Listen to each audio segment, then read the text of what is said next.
انہوں نے کہا جی کافی وقت ہو گیا ہے، میرے ہاں اولاد نہیں ہوئی ہے، تو آپ ذرا مجاور سے کہا کہ یہ میں دیسی مرغا بھی لائی ہوں، اور اب بابا جی سے کہیں کہ یہ میری سفارش کریں تاکہ اللہ تعالیٰ میری بھی گود ہری کر دے۔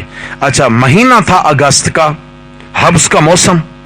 اب کیا ہوا جی، مجاور نے مرغا لے کے چھوڑ دیا اور خود وہ چادر اٹھا کے اور اس غار میں گھس گئے اندر۔ اب حبس کا موسم ہے اور خوب حبس تھا، خوب گرمی تھی۔ جب وہ باہر نکلے تو پسینہ پسینہ، اور جملہ اس نے کیا بولا، اس نے کہا تیرا کام تو ہو گیا ہے لیکن بابا نے میری بڑی بے عزتی کی۔ واللہ یہ الفاظ، تیرا کام تو ہو گیا لیکن بابا نے میری بڑی بے عزتی کی ہے کہ تو نے مجھے بے آرام کیا ہے۔ تو میں نے وہیں درس میں عرض کیا تھا، اللہ کا در چھوڑ کے جب غیر کے در پہ جائیں گے سوا بے عزتی کے کچھ نہیں ملے گا۔ جی، سوا بے عزتی کے ڈرا نہیں کریں اللہ کی وحدانیت کے مسئلے میں، جرأت پیدا کریں اپنے اندر۔ ہمارا تعلق ہمارے رب کے ساتھ ہے۔ کس کے ساتھ ہے؟ ہم اس رب کی توحید کے چوکیدار ہیں۔ انشاءاللہ تعالی شرک کا قلع کما کر کے چھوڑیں گے انشاءاللہ۔ ہاں، سب نبیوں کی یہی دعوت تھی۔ اللہ لا الہ الا ہو الحی القیوم لا تأخذہ سنۃ ولا نوم، کہ نہیں آتی اللہ کو اونگ اور نہ نیند۔ اونگ آ جائے تو بھی غافل ہو جائے، نیند آ جائے تو بھی غافل ہو جائے، اور نہیں پتا کس مخلوق کو رات کے کون سے حصے میں ضرورت پڑ جائے، دن کے کون سے حصے میں ضرورت پڑ جائے، اور ادھر پتا چلے جی نیند میں ہیں، تو اب ایسا رب ہو سکتا؟ رب وہ ہوگا، داتا وہ ہوگا، مشکل کشا وہ ہوگا، حاجت روا وہ ہوگا جو ہر مشکل سے پاک ہوگا، ہر کمزوری سے پاک ہوگا۔ اور نیند کی حالت غفلت والی حالت ہے۔ یہاں ایک مسئلہ بھی عرض کروں، یہ تو میں نے وضو کا مسئلہ تو بتا دیا، البتہ انبیاء کرام علیہم الصلاۃ و تسلیمات کے متعلق حضرات محدثین کا یہ نظریہ ہے کہ انبیاء کرام علیہم الصلاۃ و تسلیمات کی نیند ناقض وضو نہیں ہوتی۔ انبیاء کرام کو اگر نیند بھی آ جائے تو پھر بھی ان کا وضو نہیں ٹوٹتا۔ یہ انبیاء کی خصوصیت ہے۔ حدیث کی کتابوں میں یہ مسئلہ لکھا ہوا ہے۔ کیوں؟ حضرت عبداللہ ابن عباس رضی اللہ عنہما فرماتے ہیں کہ میں اپنی خالہ حضرت میمونہ رضی اللہ عنہا کے گھر آیا، نبی علیہ السلام کی زوجہ محترمہ حضرت سیدہ میمونہ رضی اللہ عنہا، فرمایا کہ میں اپنی خالہ کے ہاں رات بسر کرنے کے لیے آیا، تو آپ صلی اللہ علیہ وسلم بھی میری خالہ کے ہاں ٹھہرے ہوئے تھے، یعنی اس حجرہ میں اس رات آپ بھی ٹھہرے ہوئے تھے۔ آپ صلی اللہ علیہ وسلم نماز عشاء سے فارغ ہو کر تشریف لائے گھر میں۔ آپ صلی اللہ علیہ وسلم نے قیام اللیل کی نیت سے 4 رکعات ادا فرمائیں، پھر آپ صلی اللہ علیہ وسلم سو گئے اور رات بھر سوئے، اور پھر رات کے آخری پہر میں اٹھے، آپ علیہ السلام نے وضو فرمایا اور نماز تہجد ادا فرمائی، وطر کی نماز ادا فرمائی، اور فجر کا ٹائم ہو گیا، آپ علیہ السلام نے فجر کی سنتیں ادا فرمائیں اور پھر آپ علیہ السلام سو گئے۔ فجر کی سنتیں ادا فرمائیں اور سو گئے کہ تھوڑی دیر بعد مؤذن نے پھر آپ علیہ السلام کو نماز کے لیے متوجہ کیا، آپ علیہ السلام اٹھے اور اسی طرح تشریف لے گئے، نماز پڑھا دی، اور آپ علیہ السلام نے دوبارہ وضو نہیں کیا۔ تو اس سے یہی ایک واقعہ ہے، اس سے محدثین کرام نے یہ مسئلہ اخذ کیا کہ آپ علیہ الصلوۃ والسلام کی نیند ناقض وضو، ناقض کا معنی توڑنے والی۔